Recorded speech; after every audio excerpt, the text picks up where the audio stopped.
Please welcome Thom Nustad.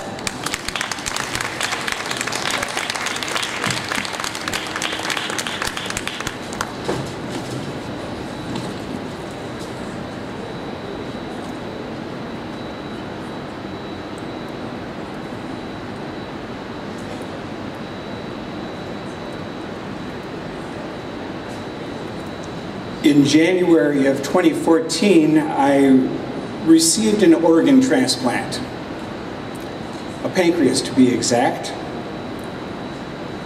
And that gift placed me on a path toward gratitude. Let me say, first of all, how grateful I am to be invited to participate in a session of UMR Connects. I am especially grateful not for what it does for you, although I hope it does something for you, but I'm grateful for what this invitation has done for me. In preparing for this time together, I was provided with an opportunity to read, to reflect, to write, and to grow. And for all of that, I am grateful to you. But enough about you, let's talk about me, shall we? By now, you're probably sitting there wondering, who is this guy anyway? Well, as you've already heard, I'm a husband, a father of two, a stepfather of two, a grandfather of four, a house managing, food preparing, red meat grilling, wine sipping, dog walking community volunteer, and that's just about everything you need to know. The theme that connects UMR in the month of July is inspiration. Ironic, isn't it, that we talk more about its opposite, which is expiration. But even then, only a limited number of professions use the word expiration directly. Parking meter attendants, food producers, medical people. A parking meter expires, certain foods expire, and on occasion, people expire. Now, we can deal with parking meters and food, but when it comes to us, we come up with a multitude of euphemisms to describe expiration, to talk about death. For most of us, people don't expire, they don't die. Instead, we say that somebody passed, or passed away, or passed on. And if those terms don't make it, we use others. They bought the farm, cashed in their chips, entered eternal rest, gave up the ghost, kicked the bucket, left the building, met their maker. Or we say that they went someplace, went to a better place, went toes up, or went belly up, went south, went to their reward. They perished, they croaked. Or if we are feeling particularly poetic, we say that they shuffled off this mortal coil. Left us, checked out, gave up the ghost, bought the pine condo, crossed over. They are no longer with us. They are sleeping the big sleep, or in some cases, sleeping with the fishes. Deceased, resting in peace, pushing up daisies. Or my all-time favorite comes from a very famous, at least famous to me, Monty Python sketch. It involves a very disgruntled customer who's trying to return his dead Norwegian blue parrot to the pet shop. This customer is trying to convince the pet shop owner that the bird is indeed dead. But the pet shop owner responds, "He's not dead. He's pining for the fjords." I know that you could add to that long list of euphemisms as well. But the theme tonight is not about expiration. You may be relieved. It's about inspiration. To inspire, to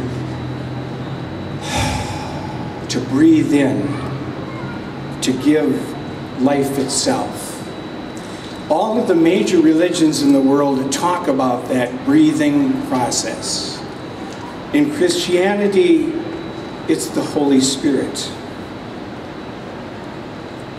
Then the Lord God formed a man from the dust of the ground and breathed into his nostrils the breath of life, and the man became a living being. In Judaism, it's Ruach. In Hinduism, it's Prana, and on throughout all the great religions of the world. By definition, inspiration is about provoking the mind to a particular emotion or action. And that's the task I'm given tonight. And for me to do that for you is quite a bit to ask, don't you think? It's comparable to somebody who identifies himself or herself as a comedian, and your response is, if you're a comedian, then say something funny. So you're saying to me, okay, say something inspirational. Well, it's not fair. It's not fair. But that's my task. And I'll give it my best shot. Breath. Life. Inspiration. To inspire means to breathe life into. We all do it. It's all around us. And all around us also are all the things that serve to inspire us. Nature, art, music, architecture, the performing arts, science, photography, film, medicine. What inspires you? What breathes life into you? What provokes your mind and provokes your emotion?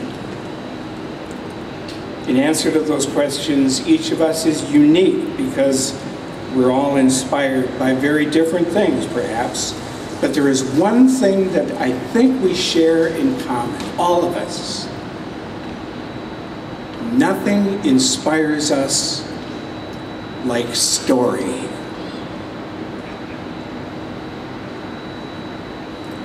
Richard Rohr, Franciscan priest, writer, teacher, scholar. In his book, What the Mystics Know, says this: each of us is a story. We were created by God as a story waiting to be told, and each of us has to find a way to tell our story. In the telling of it, we come to recognize and own ourselves. When you step into a story, you find it is without limits and you can walk around with it and hide inside it, perhaps. It is too big and too deep to be merely understood or taught. Now, I can't say that as well as Father Rohr did. But if I had to say it in one sentence, I would say it this way: story cannot be fully explained, interpreted, or even grasped. It can only be felt. And that's what gives it the power to inspire. If you have not read the work of Rachel Naomi Remen, you need to. A couple of her works are listed in a handout that'll be available to you following this presentation.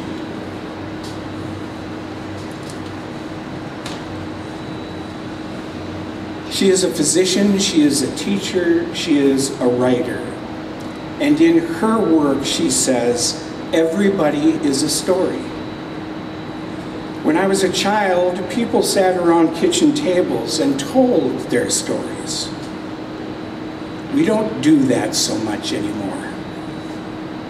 Sitting around the table telling stories is not just a way of passing time, it is the way the wisdom gets passed along. The stuff that helps us to live a life worth remembering. Facts bring us to knowledge, but stories lead us to wisdom. I think she's spot on in that. But my biggest concern tonight is that you may be saying to yourself, as I am saying to myself, not my story. Inspiration? Not my story. Wisdom? Not my story. But we're both wrong if that's what we're saying. Your story is inspirational. And so is mine. Because it's mine. Because it's me. And it has set me on a journey. It involves the transplantation of a pancreas. And it placed me on a path toward gratitude. Many of our stories are all intertwined. My story is not the whole story. This is just one part of the story.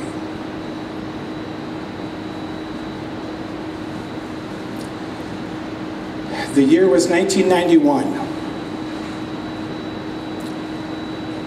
You know you're getting older when the 90s don't sound like they were that long ago, or the 80s, or the 70s, or in my case, the 60s.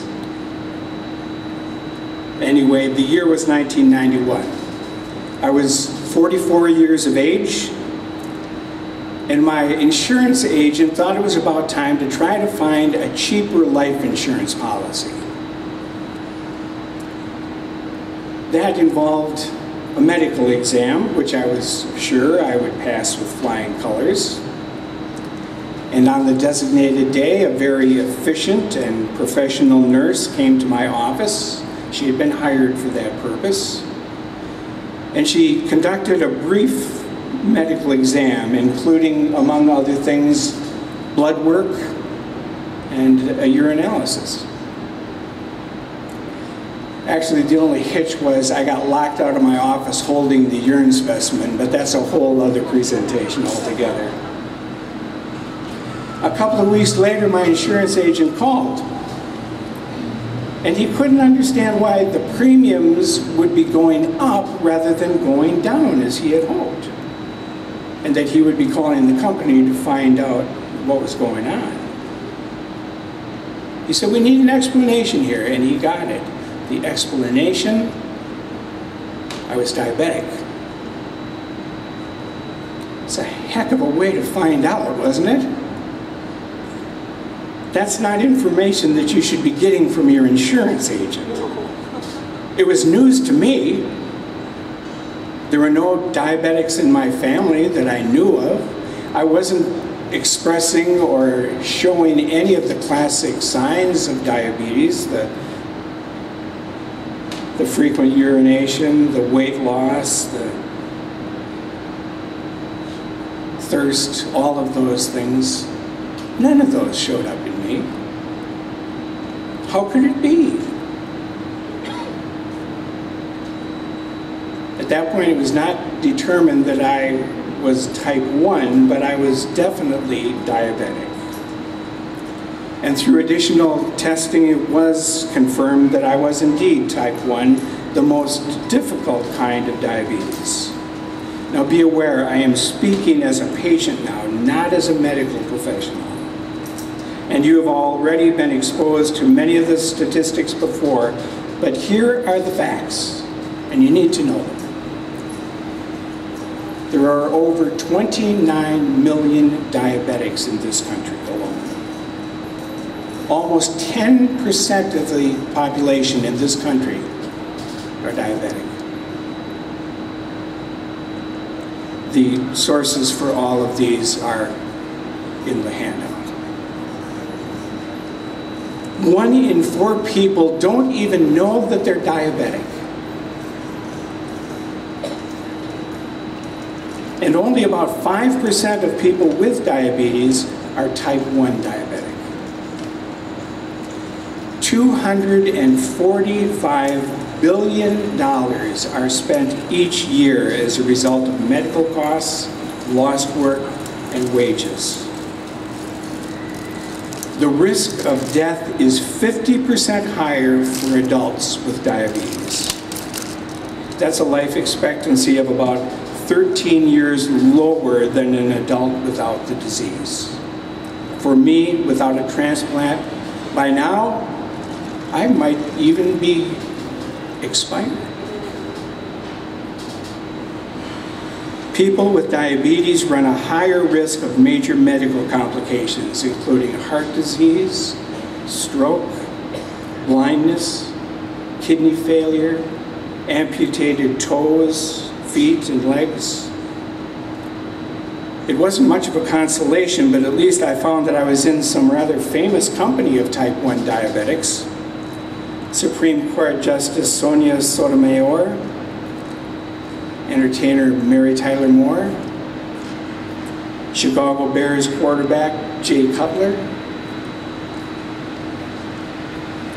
But yet, with this diagnosis as type 1 diabetic, the roller coaster for me began.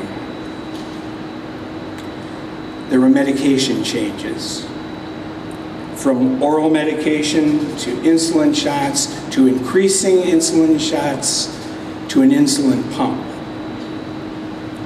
There were visits, and frequent visits to my home by medical technicians, emergency folk. There were numerous hospitalizations. There were countless visits to emergency departments. I'm sure you have all, probably all, have experienced what it's like to make an emergency room visit. The hours spent, the anguish, the emotion. Well, I was a regular. Endless hours and days lost recovering from numerous highs and lows. That was my experience. And it wasn't just about me, it was about other people all around me. It was about my wife and my family. Those who were constantly facing the reality that the next diabetic event may just be it. I'm sorry. I would guess that almost everyone in this plaza tonight knows someone who is diabetic. And as a result, you may or may not know, it's a big deal. For me, the horror of that ride and all of its uncertainty lasted for 23 years, to be exact. Daily blood sugar highs and lows, drastic changes in quality of life for me and for my family. Finally, my endocrinologist, who was very astute in her ability to tweak the insulin numbers in an attempt to control the high and low blood sugars, finally said to me, "I don't know what else I can do for you. We just can't seem to be able to control your disease. I think that you need to consider a pancreas transplant. I'd like you to go to University Hospital in Madison for an evaluation." At that point, I did what most of us do when we get bits of information like that. We go online and we check WebMD and we look all over wherever we can to get more information. In so doing, I soon realized that I had nothing to lose and everything to gain. So I followed through with the evaluation appointment at UW Hospital. It was an intensive, day-long process of testing and interviewing and testing. And I'm sure that some of you have been through that experience as well, perhaps even today or tomorrow. In the following days, there were so many follow-up tests conducted, all serving one purpose, and that was to assess the possible matches and compatibility. But within a week, I was told that I would be a suitable candidate for a transplant and that I would be put on the waiting list.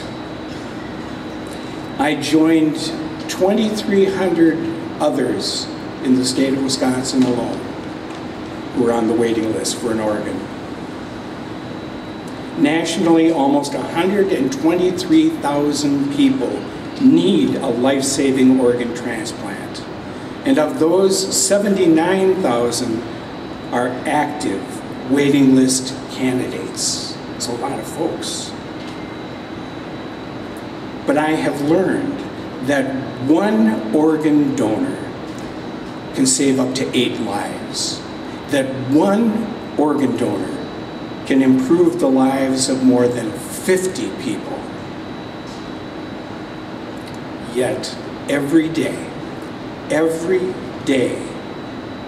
an average of 22 people die because they didn't get the organ that they needed to survive. And every 10 minutes, another person's name is added to the organ transplant wait list. Those are staggering statistics. But here's the good news.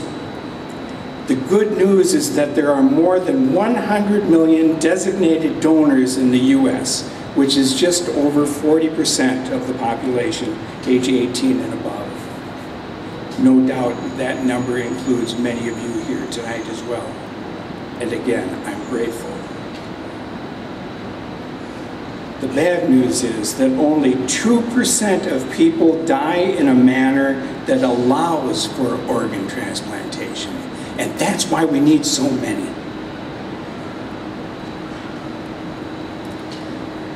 Yet despite all of those rather sobering statistics, I was hopeful. And my hope was realized when I was placed on the wait list for a pancreas in October of 2013. I was told that it might be a week, it might be a month, it might be up to a year, or it might be even more until a suitable donor was available. But I was hopeful. And I was also sure that my cell phone was close at hand and fully charged. And I waited, sure that each day was the day. And I waited. Then in December of 2013, I received the call saying that a possible organ had been identified and to get to the hospital as quickly as I could. And my hope soared. I was admitted to the transplant floor in Madison at the University Hospital and began preliminary preparation for surgery. Hours passed. But by late that afternoon, it was determined that the donated organ was not suitable for transplantation. So I was discharged from the hospital, and we made the 2-hour drive back to our home in Oshkosh, Wisconsin, only to continue the wait. Not quite as patient this time. Then 2 weeks later, I received another call informing me of the availability of an organ. Lori was at a conference some 8 hours away, but arrived in Oshkosh in about 15 minutes. And together we returned to Madison, and I was again admitted for surgery. But by 2:00 a.m., I was again told that the available pancreas was not a viable organ. I again returned home to wait, this time more irritably than patiently. On January 5th, 2014, I received a call for the third time to return to Madison for possible transplantation. Yeah. But the third time was a charm. In the wee hours of January 6th, 2014, hope and gratitude embraced. And I emerged from surgery with a new pancreas. I was firmly placed on a journey to recovery and a path toward gratitude. I'm no longer diabetic.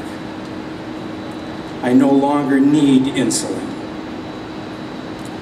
I enjoy good health, which has allowed a major geographic change as we moved from Oshkosh, Wisconsin to Rochester, Minnesota, where Lori joined an outstanding UMR team. I have now been given a blank slate in terms of how I will invest my time and my energy. I no longer have to travel with orange juice as my constant companion out of fear that another low will rob me of energy or the ability to communicate rationally or think critically. I do have one regret, however, I must tell you that. One of my regrets is that I can't tap dance. But then I never could tap dance, so it's not that big a deal. For 23 years, I basically lived, I'm sad to say and to admit, a life in denial, minimizing the severity of my illness and most often joking about being diabetic. No more. I no longer live a life of denial of the reality that I have a serious illness with profound limitations. I no longer have a spouse that lives in the fear that this might be an occasion for yet another trip to the emergency department, or the reality that I just might not make it this time. I am more engaged in the lives of my family. I think I laugh more. I know I cry more. In short, I know more joy, and I am grateful. All of this made possible by a generous gift from a person or a family whose name I don't even know and may never know. But a person or a family who, in the face of death, said yes to give life to this grateful recipient. That's the stuff of heroes. That's where I get my inspiration. It's a wonderful thing to be a recipient. But the other part of the story is, it's really about the donors. Donors like Josh, student, hard worker, faithful friend, bodybuilder, model son. He knew even before he was old enough to get a license that his driver's license would carry the dot that showed his desire to be a donor. In December 2013, Josh was enjoying a rare night out with his friends in Appleton, Wisconsin. He was in a nightclub when he was shot and killed by a gang member who happened to be in the club at the same time. His family didn't have to make the decision regarding donation. Josh had already done that. And as a result, his organs saved 7 different lives. Jackie, Josh's mom, had undergone unsuccessful spinal surgery 5 days before Josh was murdered. In August, Jackie underwent a second procedure, this time using tissue donated by her own son. And this time it was a success. And she is walking again thanks to Josh's gift. Donors like Natalie. Natalie's death came 1 week before she would have turned 17. An avid swimmer herself, she was attending the Wisconsin Boys State Swimming Championship in Madison when the car in which she and 3 friends were driving lost control after hitting black ice outside of Oshkosh, and she died as a result of her injuries. And a part of that story is also Molly. Molly had been a teammate of Natalie's dating back to their early swimming days. Molly and other close friends came together in our neighborhood. Over a period of the next few days, they gathered to support each other and to console each other as a result of Natalie's death. That group of friends that gathered in the neighborhood included Cody, who is my wife Lori's son. Molly and Cody became close friends as they together shared their sadness and their grief. But many lives were positively changed as a result of Natalie's donation of bone and connective tissue. And Cody and Molly, well, they're getting married next July. So many lives that are intertwined, as they should be.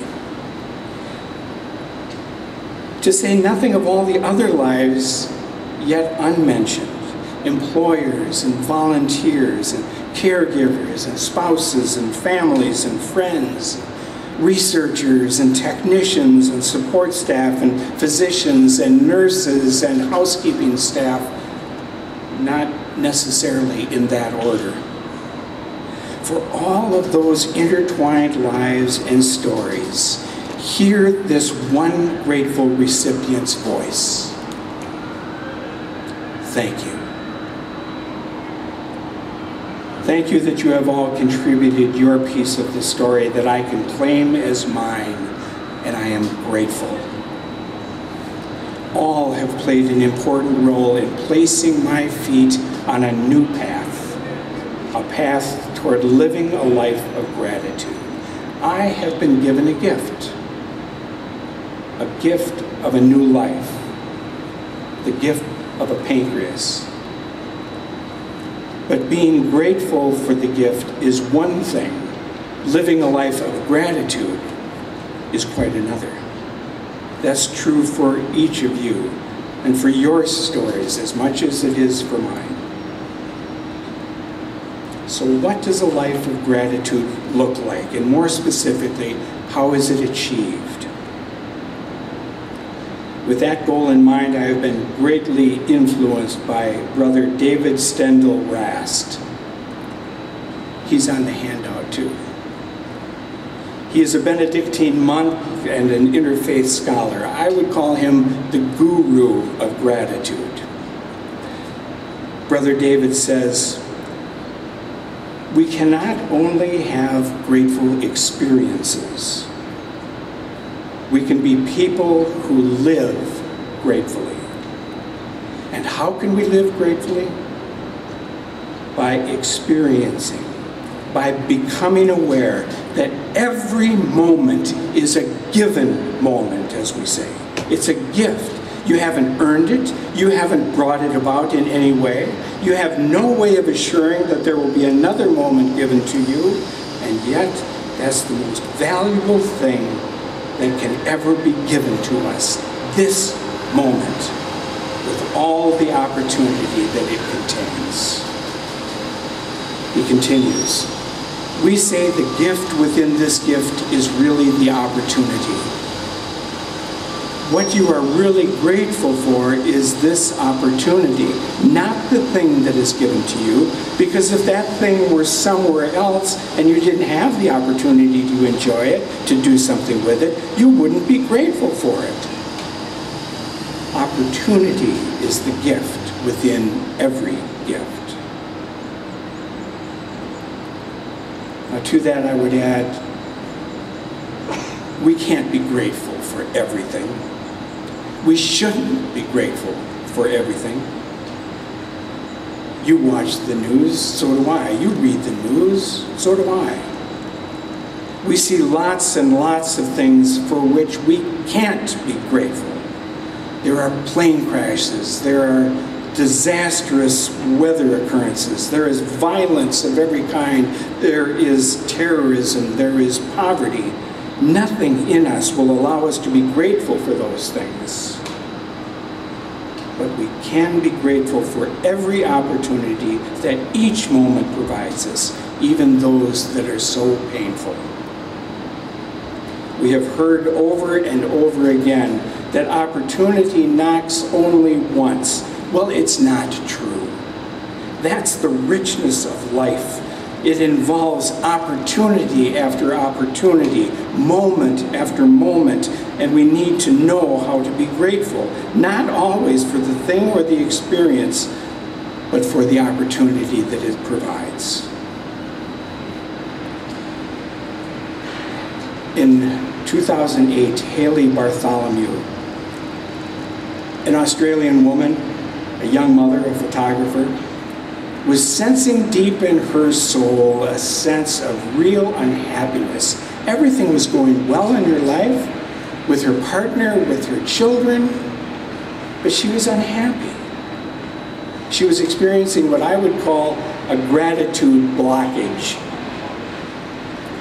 And a very wise spiritual director slash life coach said to her, the answer to your unhappiness lies in reflection and gratitude. She challenged her to, at the end of the day, write down something about her day for which she was grateful. And the experience was an eye-opener to her. So she decided to take it a step further. She decided to take a picture each day of something for which she was grateful, and to do it for a year. Her project was called 365 Grateful, and it really changed her life. The details and the website are on the handout. When I read that and when I saw her video about the 365 Grateful experience, I decided, you know, I really, really like that idea. As a matter of fact, I like it so much that I'm vowing to do my own 365 Grateful project and take one picture every day of something for which I am grateful. And just to show you that I'm not kidding, I'm going to start it tonight. I'm going to start it right now, because I'm grateful for you.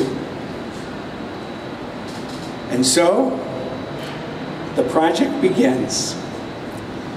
On 3, I would like very much if you would be willing to wave. 1, 2, 3. Not enough smiles. 1, 2, 3. All right. You, if we're both lucky, may be able to find that on my Facebook page tomorrow morning. That's also on the handout. Brother David states, a grateful world is a world of joyful people. Grateful people are joyful people. And the more joyful people there are, the more and more we'll have a joyful world. Do you sense deep within your soul that sense of gratitude? If so, what are you going to do to express that and to live that gratitude? Maybe you'll become an organ donor if you haven't already done so. It's very simple and it's very quick, and all of the links that you need are on the handout. Maybe you'll begin writing your own gratitude journal. On a daily basis, maybe you'd be willing to keep track of the things and experiences for which you are grateful. Maybe you'll begin photographing a gratitude journal. The possibilities are endless. But as you experience the walk on the path toward gratitude, I would ask you this: what are you going to do with all that joy? Thank you.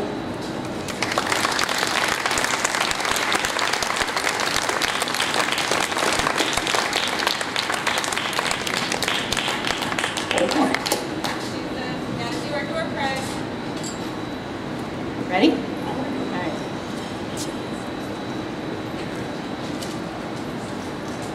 Oh my gosh. Lori Carroll. No, I'm kidding. That's my Fixed. Janet Rich. Thank you, sir. Thank you, Tom. Are there any questions?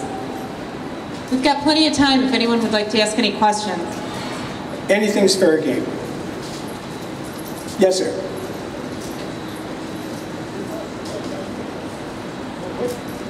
You thought you had diabetes, so what changed? Did this disappear, or it was a misdiagnosis? With type 1 diabetes, you have a pancreas in your body that doesn't work. It doesn't produce insulin.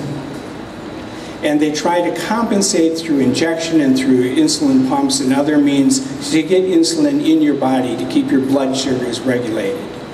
It wasn't working for me. The pancreas was shooting blanks. So they felt that the only thing they could do was to add another pancreas that was a functioning pancreas.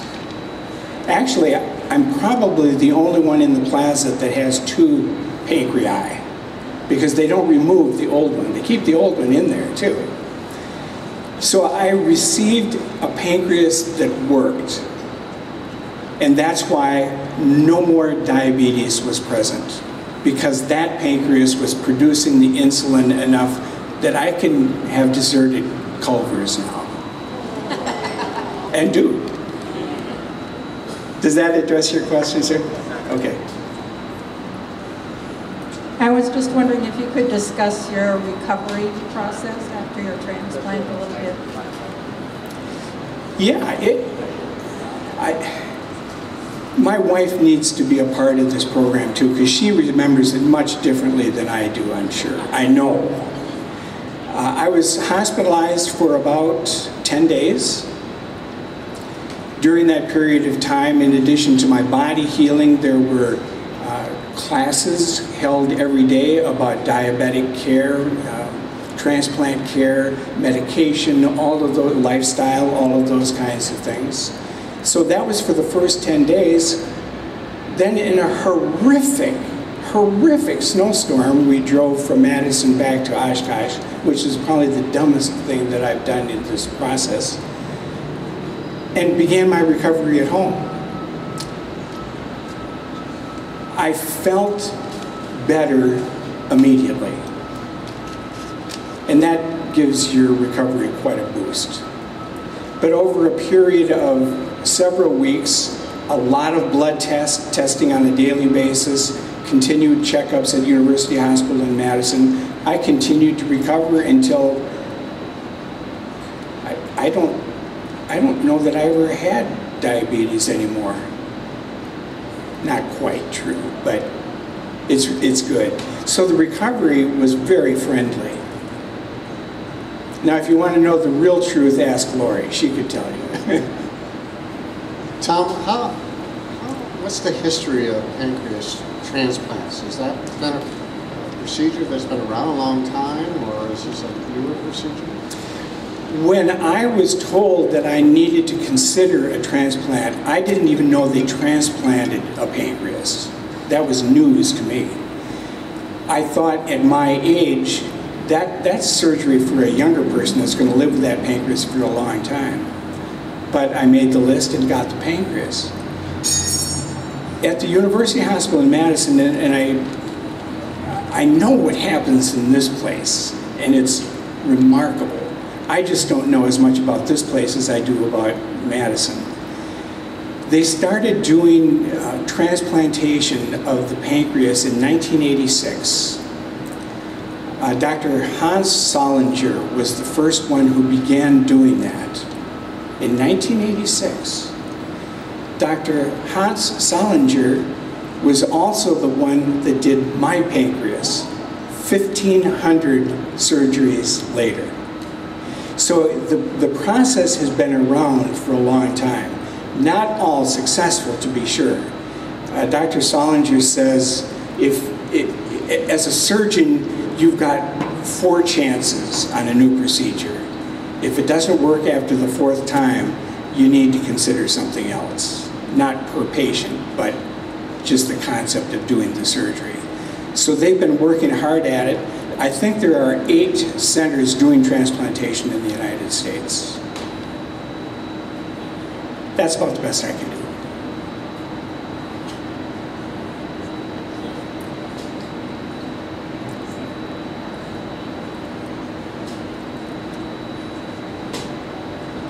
Hi, Tom. So you said that you went through a rather rigorous day of interviewing and testing before you got on the list. What did that consist of, the interviewing portion? They are very careful who they are willing to put on a wait list. And the interview process lets the medical team know that you're serious about this, that you are indeed critical enough through your retelling of your story that you can't control it, what the effect of your lows, especially your lows, are doing.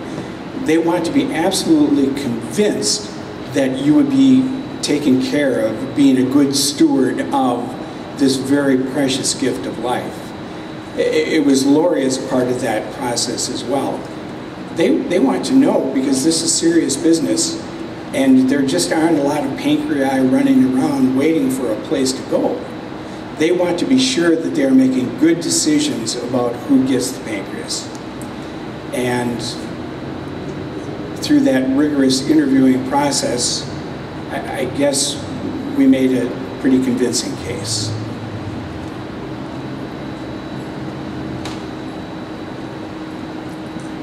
As you noted, the donors are real heroes. I'm kind of curious why we don't hear more about them. You mentioned you don't know who the donor was for your organ. You happen to know of a couple just personally that donated organs. I'm curious, why aren't our newspapers just full of the news when somebody donates and you can recognize these people more? It's a very touchy issue because of the need for utmost confidentiality. When I was able to write after my transplantation, they said, feel free to write to your donor, but we're not going to tell you who it is, and we will make sure that the letter gets to the donor, or to the donor family in my case. So that's what I did. And said what it meant to me to be the recipient of your person's organ. From that point on, it's up to the donor, in the case of live donors, and there are live donors in some rare cases, it's up to them to decide what they want to do about it. If they will respond to the recipient's letter, if they will identify themselves. I mentioned Josh's mother, Jackie, and the lives that Josh's gift saved. She is in touch with every one of the organ recipients because they chose to be involved with her. It was pointed out to us a few weeks back during one of the trips to Madison that there are a lot of reasons why they want to maintain their anonymity as donors. And it gets very complicated. But there are those that that may be experiencing shame because of the circumstance in which their donor died, for example. Some people just aren't ready to make that contact yet. And that may happen a year or 2 or 3 years down the line for me. I don't know. I hope it does, but it doesn't have to. It really doesn't matter that much to me, but I would sure like to know. So there's really a lot of confidentiality issues, except for those like Natalie's family and Josh's family who step forward and say, this is what we've done and we're glad we did it. I'm not sure that touches on it, Ginny, but.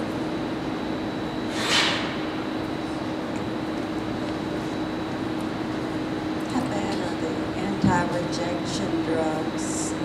What is the trade-off? The question is about medication post-transplantation. I take a lot of pills, and thank God for insurance, which is a whole other presentation. But I take medication that prevents the pancreas from being rejected. I take a lot of medication that lowers my immune system. So I'm fair game for a lot of stuff that comes down the pike in terms of general illness that most of you could fight off. I take vitamins, I take a number of different things, and I take medication 4 times a day. And it's a real nuisance, but it's certainly a small price to pay. And that will go on for the rest of my life. Because you always run the risk of rejecting the pancreas, because the body is saying, this isn't yours, you don't belong here, and it tries to slough it off. And the medication, the groundwork that has been done and the progress that's been made in terms of medication is amazing. It's getting better all the time. I have some side effects. Again, it's an awfully small price to pay for not being diabetic. Sometime I'll come back and we'll talk about stories, horror stories, about how insanely stupid some people can be that have an illness that they're denying. I can tell you a quick one, because we do have little time. It was about 3 in the morning, and Lori woke up and I wasn't in bed. And so she got up to find out what was going on, make sure I was okay, and she walked down the stairs from the bedroom, and I was sitting on the stairs. And she said, "Are you okay? What are you doing?" And I said, "Well, I'm taking out the dog." My blood sugar was probably 20 or below. For me, it should be about 120. And the first thing for me that went would be that ability to think critically and to be rational. So for me, at that moment, although literally my life was in jeopardy, it was more important that I hooked up the dog and took her out for a walk. Why? Maybe there's a gender difference, I don't know. But it wasn't a good decision. And fortunately, and I'm very fortunate that I have what many people don't have, and that is somebody that can monitor what's going on in my life. Still.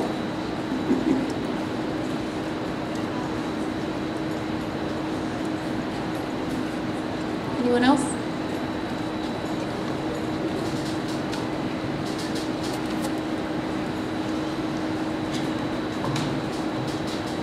Yeah, you talked about gratitude, and I think a lot of us want to show our gratitude by donating organs, but we're still using them.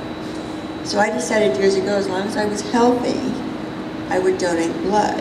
And then I switched and I donate platelets, which are desperately needed by cancer patients, especially kids with leukemia. That is a way that if you want to show your gratitude for your good health, and you could donate during your life without waiting until I don't need my organs anymore. That's a very good point. The point she's making is that organ donation, tissue donation, eye donation is not the only kind of donation available to any of us. That there is also blood and platelet donation, which is critically important and good for you.